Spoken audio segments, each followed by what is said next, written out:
sun goes up, a mountain in the morning when the sun goes down. Let's take I-95 north. This is the fastest toll-free route. I-90 east only saves 1 minute. In a quarter of a mile. Turn left on High Street.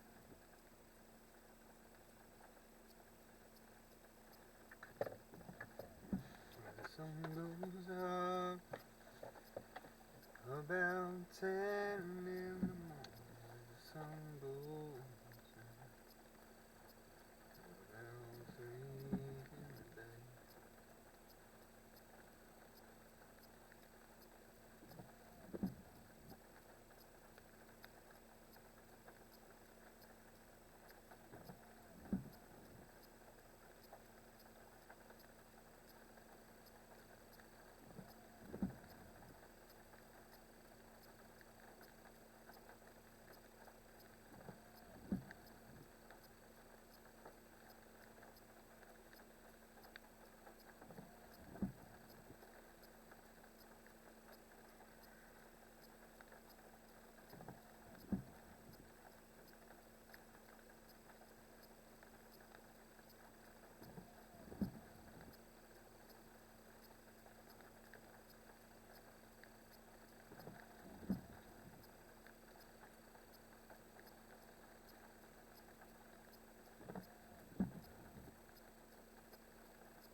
Finished it over, and I walked in, I thought to myself, I've been doing my business wrong. I mean, you got, what, 3 employees? Yeah, there's not that many folks working on this. Yeah, I mean, so in my offices, we have like 80, and our offices are not nearly this cool. So I'm going to go back to my office and fire everyone, and then have your folks come in and design, because, I mean, it's either a lot of people, or I could have cars in my office. Yeah, but you wouldn't go down this route. You're more of a conservative gentleman than myself. That- You're wearing a suit jacket, you're your own boss, nobody tells you how to dress, and yet you dress like a grown-up. Yeah, well, you know, I won't pretend that nobody tells me how to dress. We have people who tell me how to dress. We have people who do my hair. Do you have all that stuff? You have, like, fashion folks? And Yeah, because wardrobe? I used to, I mean, if you look at the old photos of me, I have, like, the Hitler hair. I've got, like, the hair. That's the only thing about me that's Hitlerian was my old hair, and I've got the hair that kind of comes down over the forehead, and I still walk in. I was wearing... Turn left on Tallman Street. Then turn left on Fuller Street.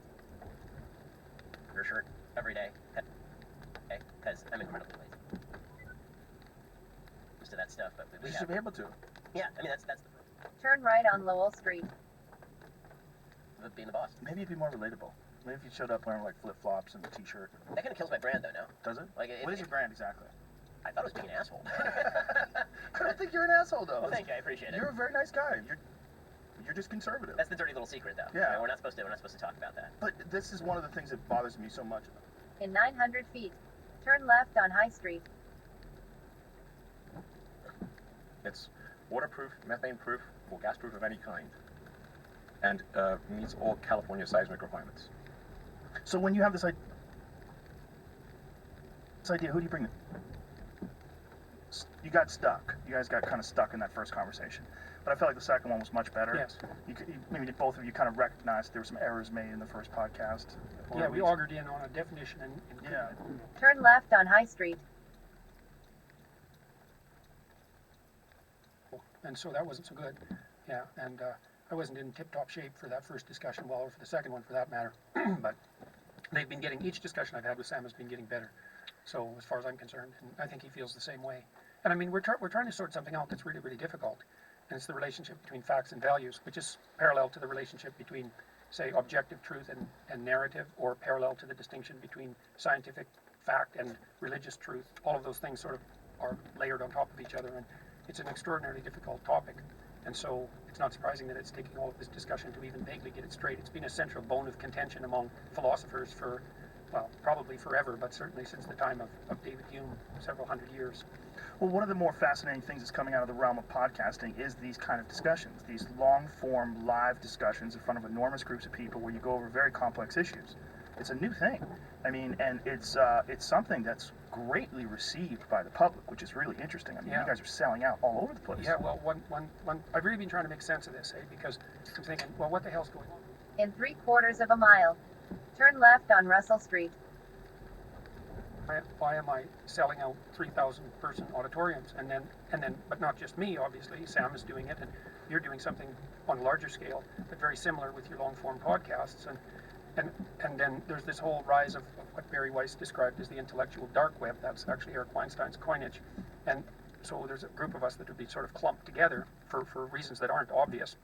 But I've been trying to figure that out as I do these lectures. Another thing I'm doing with the lectures or the discussions is trying to continually further the development of my ideas. I use the stage, let's say, as a opportunity in real time to think at a rate that's unprecedented. And yet we have this idea that's become rampant in the West, that there's something ultimately corrupt about the patriarchal tyranny, and that it has to be dismantled right down to its core. And a lot of that's being taught by the activist disciplines in universities. And I'm angry, he's got a chip on his shoulder, and he doesn't conduct the fight properly. So he exhausts himself chasing L.E. And L.E. has basically just trained himself to take the damn blows, right? And to wear Fraser out. That's his plan. Then right at the end of the movie, he knocks Fraser down. And it's pretty much the end of the fight, but Fraser sort of struggles to his feet. You know, he's just getting up off the mat, and Ellie's got his hand pulled back to just nail him because he's completely laid open, and he puts his glove down and turns away. That's the end of the fight. And Fraser said, and this is true.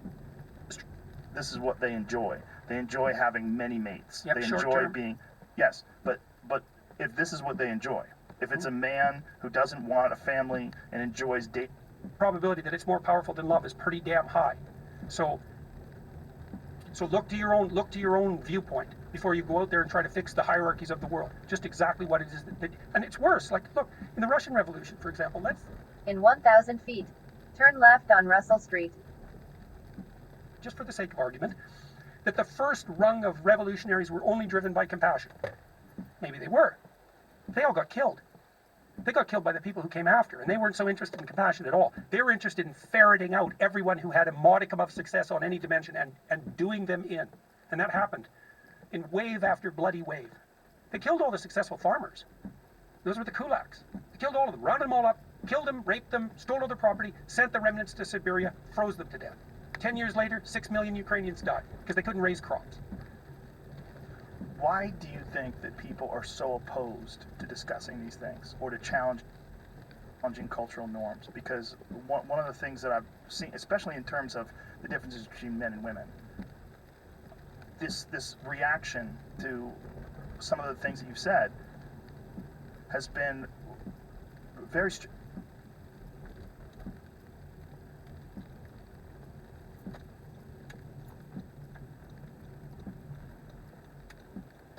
In 900 feet, turn right on South Street, then turn left. You bring this.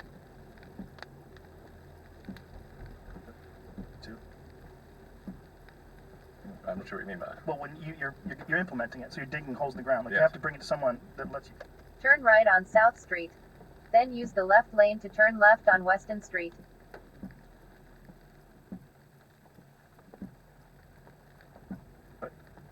Yeah, so there were Use the left lane to turn left on Weston Street. some engineers from SpaceX who thought it would be cool to do this, and the guy who runs it like day to day is Steve Davis. He's a longtime SpaceX engineer. He's great. So Steve was like, I'd like to help make this happen. I was like, cool. So we started off with digging a hole in the ground. It's got like a permit for a pit, big pit, and dug a big pit. And do you have to tell them what the pit's for, or you just say, hey, we just want to dig a hole? Nice, fill out this form. That's it. Yeah, it was a pit in our. In 3/4 of a mile. Exit at I-95 North, Portsmouth, New Hampshire.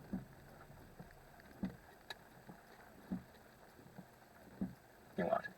But do you have to give them some sort of blueprint for your ultimate idea? And do they have to approve it? Like, how does that work? Now we just started off with a pit, Okay. big pit, and it's not really, I don't really care about the existential nature of a pit. You just say like, I want a pit, Right. and it's a hole in the ground. So then we got the permit for the pit, and we dug the pit, and we dug it in like, I don't know, 3 days, 2-3 days, actually like 48 hours, something like that. Because Eric Carr said he was coming by for he was going to attend the Hyperloop competition, which is like a student competition we have for who can make the fastest pod in the Hyperloop. And he was coming. The finals were going to be on Sunday afternoon, and so Eric was coming by on Sunday afternoon. He was like, we should dig this pit and then like show Eric.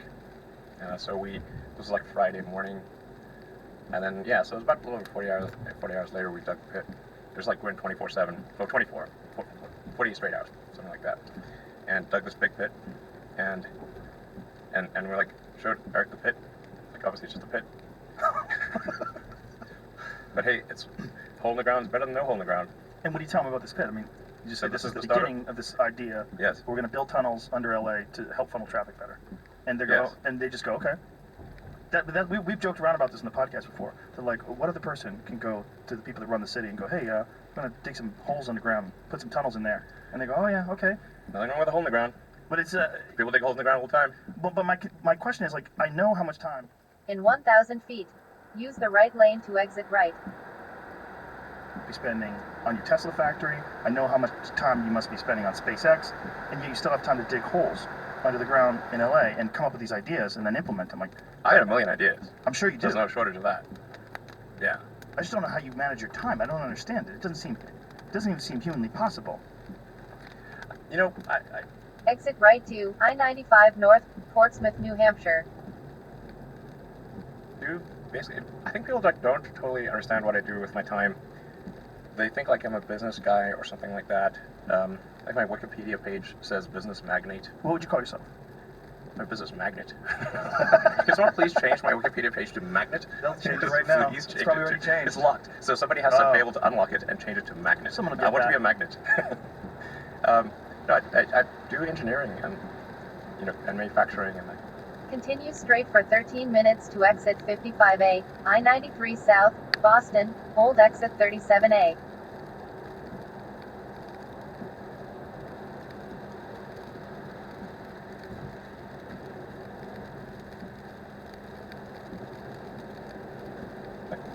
Thing. It's like 80% or more of my time. Ideas and then the implementation of those ideas. That's like hardcore engineering, like Yeah. designing things, Right.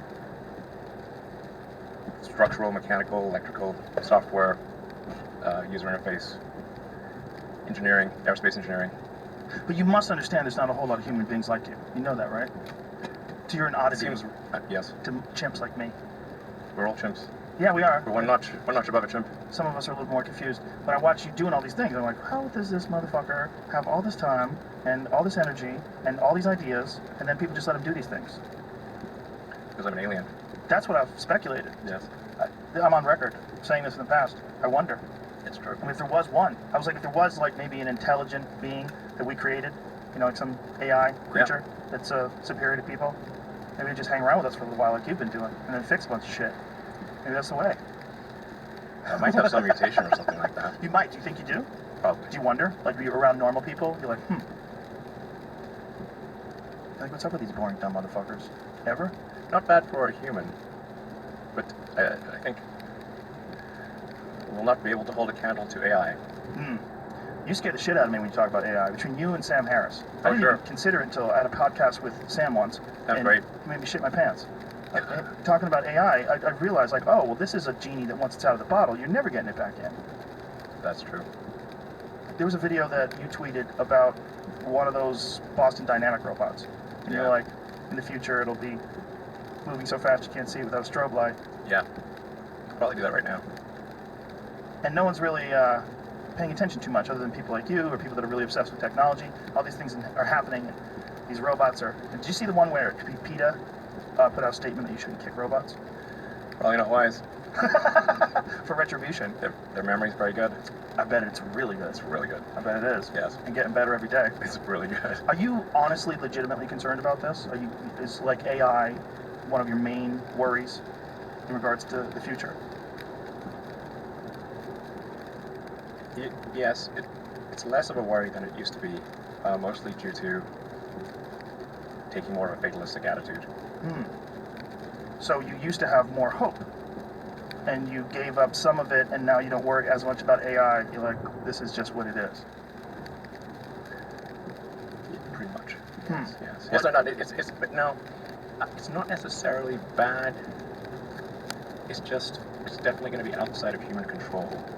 Not necessarily bad, right? Yeah. It's not necessarily bad. It's just outside of human control. Now, the thing that's going to be tricky here is that it's going to be very tempting to use AI as a weapon.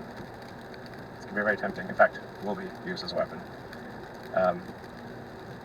So the on-ramp to serious AI, the danger is going to be more humans using it against each other, I think, most likely. That'll be the danger. Yeah. How far do you think we are from something that can make its own mind up, whether or not something's ethically or morally correct, or whether or not it wants to do something, or whether or not it wants to improve itself, or whether or not it wants to protect itself from people or from other AI? How far away are we from something that's really, truly sentient? Well, I mean, you can argue that any group of people, like a company, is essentially a cybernetic collective of people and machines. That's what a company is. And then there's different levels of complexity in the way these companies are formed. And then there are is there sort of like a collective AI in the Google sort of Google search, where we're all sort of plugged in as like nodes on the network, like leaves on a big tree. And we're all feeding this network without questions and answers. We're all collectively programming the AI, and and Google plus all the humans that connect to it are one giant cybernetic collective. This is also true of Facebook and Twitter and Instagram and all these social networks. They're giant cybernetic collectives. Humans and electronics all interfacing, and constantly connected. Yes. Constantly. One of the things that I've been thinking about a lot over the last few years is that one of the things that drives a lot of people crazy is how many people are obsessed with materialism and getting the latest, greatest thing. And I wonder how much of that is, well, a lot of it is most certainly fueling technology and innovation. It almost seems like it's built into us. It's like what we like and what we want, that we're fueling this thing that's constantly around us all the time. And it doesn't seem possible that people are going to pump the brakes. It doesn't seem possible at this stage when we're constantly expecting the newest cell phone, the latest Tesla update, the newest MacBook Pro. Everything has to be newer and better. And that's going to lead to some incredible point. And it seems like it's built into us. It almost seems like it's an instinct that we're working towards this, that we like it. Mm-hmm. That our job, just like the ants build the anthill, our job is to somehow have to fuel this. Yes. I made this comment some years ago, but it feels like we are the biological bootloader for AI, effectively. We are building it. And then we're building progressively greater intelligence. And the percentage of intelligence that is not human is increasing. And eventually, we will represent a very small percentage of intelligence. But the AI is informed, strangely, by the human limbic system. It is, in large part, our id writ large. How so? We mentioned all those things, the sort of primal drives. Mm-hmm. There's all things that we like and hate and fear. They're all there on the internet. They're a projection of our limbic system.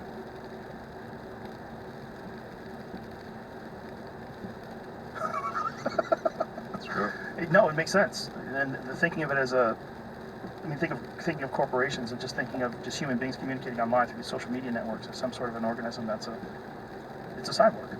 It's a combination. It's a combination of electronics and biology. Yeah. It's a measure like the success of these online systems is sort of a function of how much limbic resonance they're able to achieve with people. The more limbic resonance, the more engagement. Whereas, like, one of the reasons why probably Instagram is more enticing than Twitter. Limbic resonance. Yeah, you get more images, more video. Yes. Tweaking your system more. Yes. Do you worry about or wonder, in fact, about what the next step is? I mean, a lot of people didn't see Twitter coming. That communicate with 140 characters or 280 now would be a thing that people would be interested in. Like, it's going to excel. It's going to become more connected to us, right? Yes, things are getting more and more connected. They're at this point constrained by bandwidth. Our input-output is slow, particularly output. Output got worse with thumbs. We used to have input with 10 fingers, now we have thumbs. But images are also a way of communicating at high bandwidth. You take pictures and you send pictures to people. That communicates far more information than you can communicate with your thumb. So what happened with you where you decided, or you took on a more fatalistic attitude? Like, what was there any specific thing, or was it just the inevitability of our future?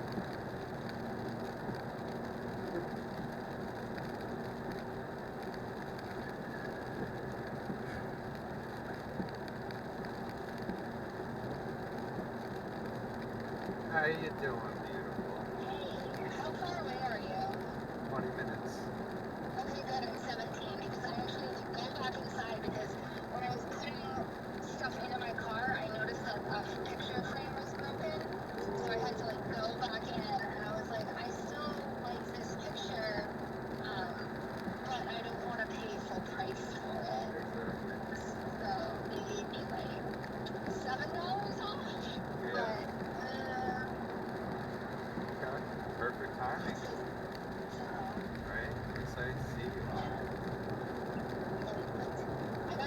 So I went there to buy artwork for my living room, and I didn't like anything for my living room, but I liked stuff for my kitchen and my bedroom. Yeah. So I guess that is what it is. Not bad. I dig. Can't wait to see it, huh? You know. Do you think we'll have time to watch Luca? I don't know. Check it out. Because if it's like an hour and a half long, Yeah. and if we like started right away, you know. It's gonna be like half an hour until like the food's ready. Yeah. Well, like, can't you just like put it in and we start the movie, something like that? No. It doesn't work like that. No. Yeah. I mean, the longest I'd be able to sit down is 4 minutes. Yeah. That doesn't work. Yeah, that's fair. In the meanwhile, I'll figure out like how to navigate the TV to it and everything like that, and how long it is. You know. Yeah, sounds good. And I also need to figure out what I'm eating for lunch tomorrow because I had to buy lunch twice this week. I usually buy lunch once a week. Yeah. So that means that I don't get to eat lunch next week. So if I don't bring lunch in again tomorrow, that means I don't get to eat lunch at work for 2 weeks. Oh God. So I let myself, because every once in a while you don't have food in the house, you don't have leftovers, whatever, like once a week or so getting lunch because it's not that expensive there. It's only like $7 for lunch. Yeah. So I don't mind doing that like once a week because that is actually me like eating out now. Yeah. Exactly. Savage cutie.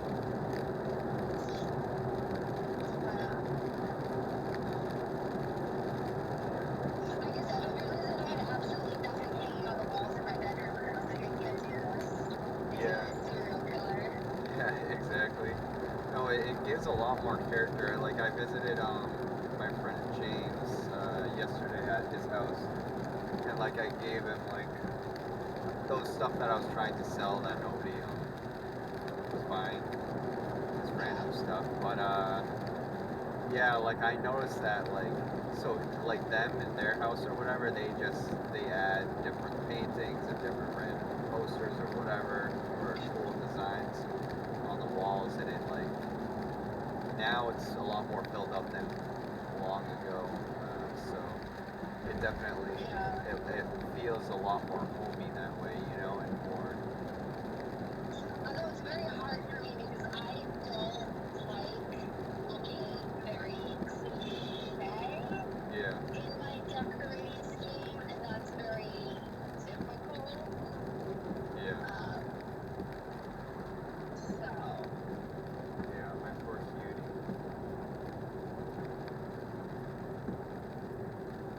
Yeah, no, 15 minutes away. right. Although I feel like I'm falling into it. Like, my kitchen is turning farmhouse style. My living room is like seaside style, and then my bedroom is like succulents and plants. Yeah. I was like, could I be any more basic? Yeah. But, So cute.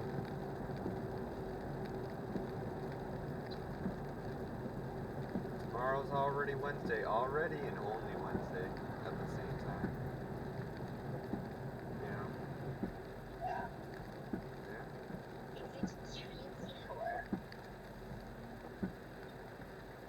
How's the kitty doing? She's good. Yeah. Did she miss you? She's figured out how to go through the cat door. Wow. All by herself now. So maybe I need to like move. So I'm like working on getting her to go down the stairs for treats. Yeah. Oh, fuck, I missed my exit. How far away am I? Now I'm 14 minutes away. You might beat me now. Mine says 15 minutes away, Yeah. so we'll arrive like the same time. Well, because, I don't know, it like still says, like, sometimes it says the wrong exit number. Yeah. And so it's like, I missed my exit twice today. Poor cutie. The first time I was on my way actually to Home Goods, and I was only like 3 or 4 minutes away from Home Goods, and I missed the exit completely, and it added 26 minutes to my drive. That's annoying. I noticed there's been so much traffic everywhere in the past like week or so. Like You know literally. why, right? No, I don't know why. Because people are going back to work. Oh yeah, yeah. Duh. It's annoying It's though. going back to normal now. Yeah. This isn't extra traffic. This is just returning to normal. It's annoying. It's like everywhere. Like literally even middle of nowhere areas. Well, the thing I don't understand is why is there traffic like from 12 to 3? I thought people would be like in work during that time. What? Variety of hours, and something that what's happening right now is actually people are working half days. Oh, okay. Because I noticed that's where like the most traffic is like Now there's a lot of traffic. at like 3. Rush hour. Well, rush hour starts at 3. You know that, right? Yeah.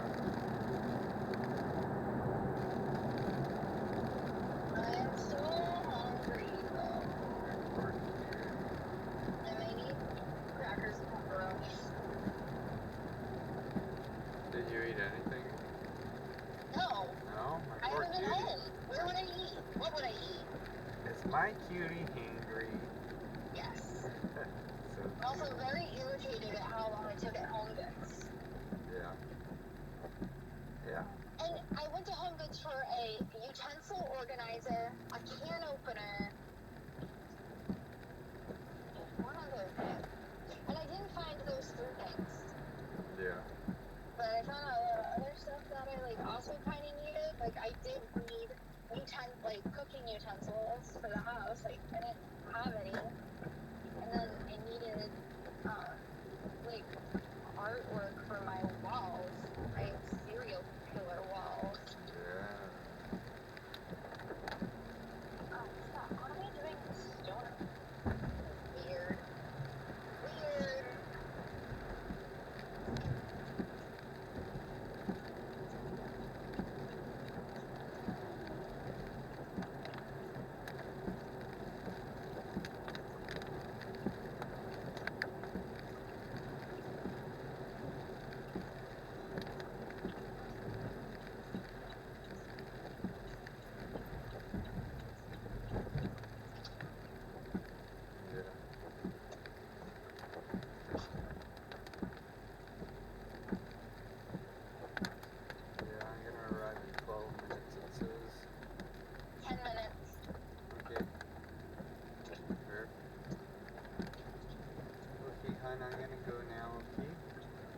In 1,000 feet, turn left.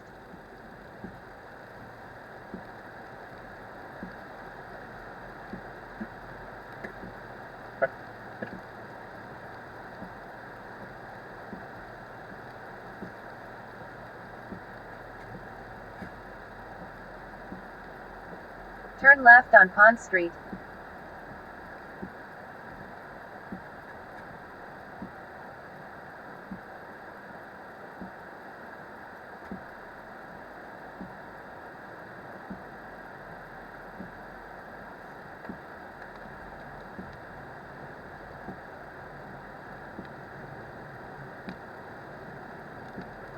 In 1.2 miles, turn left on Summer Street. In the deep dark hills of eastern Kentucky, that's the place where I am.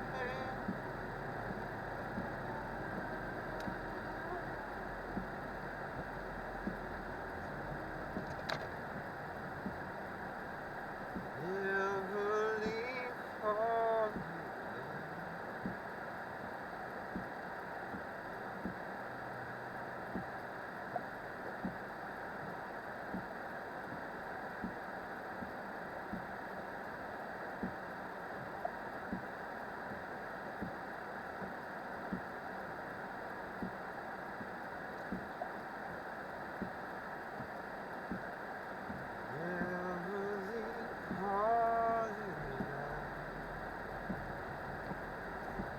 Sun goes up about 10 in the morning. The sun goes down about 3 in the day. Senor, come.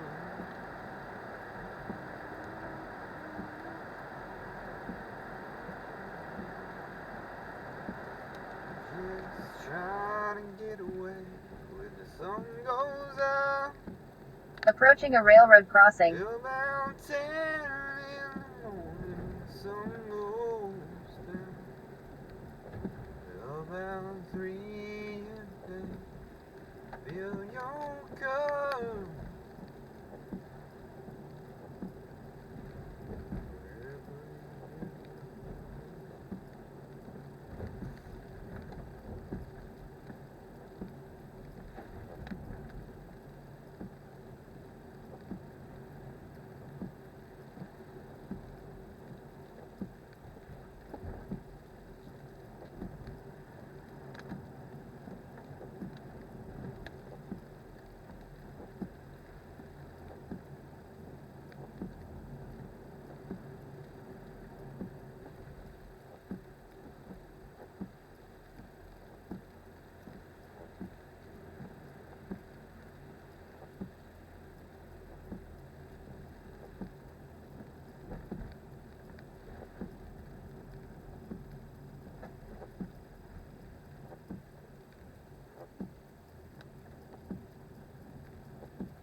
In 1,000 feet, turn left, then turn right.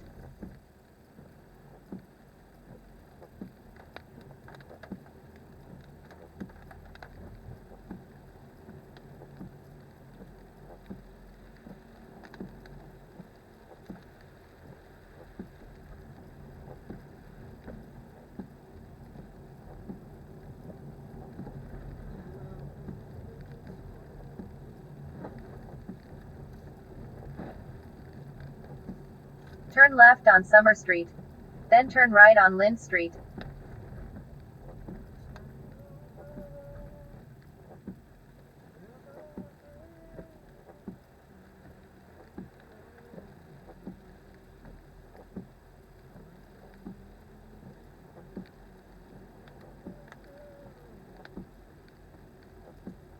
Turn right, then turn left on Lynn Street.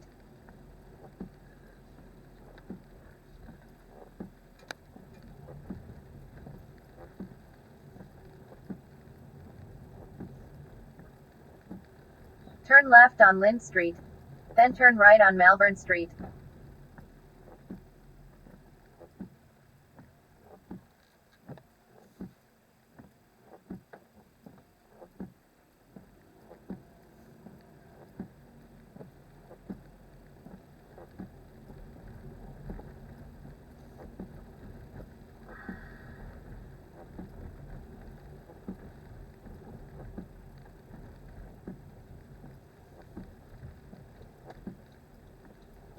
Turn right on Lebanon Street.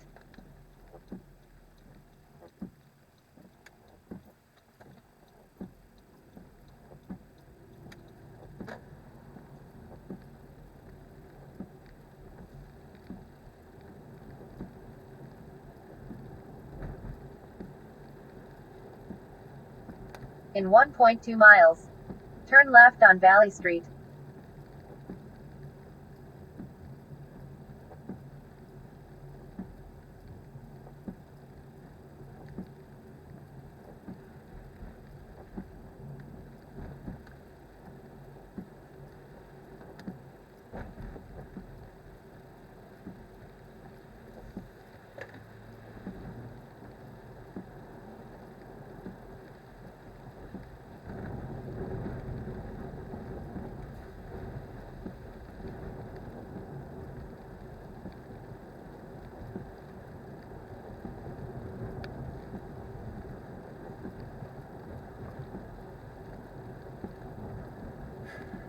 I try to convince people to slow down AI, to regulate AI. This was futile. I tried for years. This seems Nobody like a scene listened. in a movie Nobody where listened. the robots are gonna fucking take over and you're freaking me out. Nobody listened. Nobody listened. No one. Are people more inclined to listen today? It seems like an issue that's brought up more often over the last few years than it was maybe 5-10 years ago. It seemed like science fiction. Maybe they will. So far they haven't. I think people don't, like, normally the way that regulations work, it's very slow. Very slow indeed. So, usually there'll be some new technology, will cause damage or death. There will be an outcry. There will be an investigation. Years will pass. There will be some sort of insight committee. There will be rulemaking. And there will be oversight, eventually regulations. This all takes many years. This is the normal course of things. If you look at, say, automotive regulations, how long did it take for seatbelts to be implemented, to be required? The auto industry fought seatbelts, I think, for more than a decade.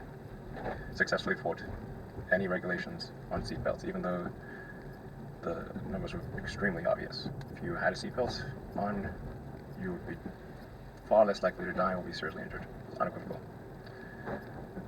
And the industry fought this for years, successfully. Eventually, after many, many people died, regulators insisted on seatbelts. This time frame is not relevant to AI. It can't take 10 years from the point at which it's dangerous. It's too late. And you feel like this is decades In 1,000 feet, turn left. away or years away from being too late? If you have this fatalistic attitude and you Yeah. feel like it's going, we're in almost like a doomsday countdown, It's not necessarily a doomsday countdown. It's a out of control countdown. Out of control. Yeah. People call it the singularity, and that's the Turn left on Valley Street. thing about it. It's a singularity. It's hard to predict, like a black hole, what happens past the event horizon. Right. So Right. once it's implemented, it's very different because it will Once be the able genie's to. out of the bottle. Right. In 900 feet, turn left on Granite Street. And it will be able to improve itself. Yes. That's where it gets spooky, right? The idea that it can do thousands of years of innovation, very, very quickly. Yeah. And then we'll be just ridiculous. Ridiculous. We will be like this ridiculous biological shitting, pissing thing trying to stop the gods. No, stop. We like living with a finite lifespan and watching, Norman Rockwell paintings. Turn left on Granite Street.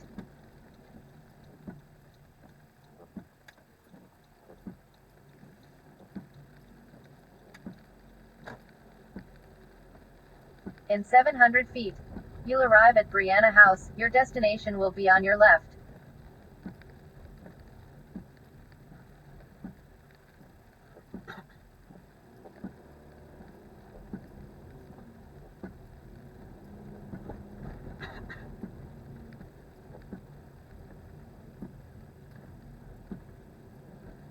You've arrived. Destination is on your left.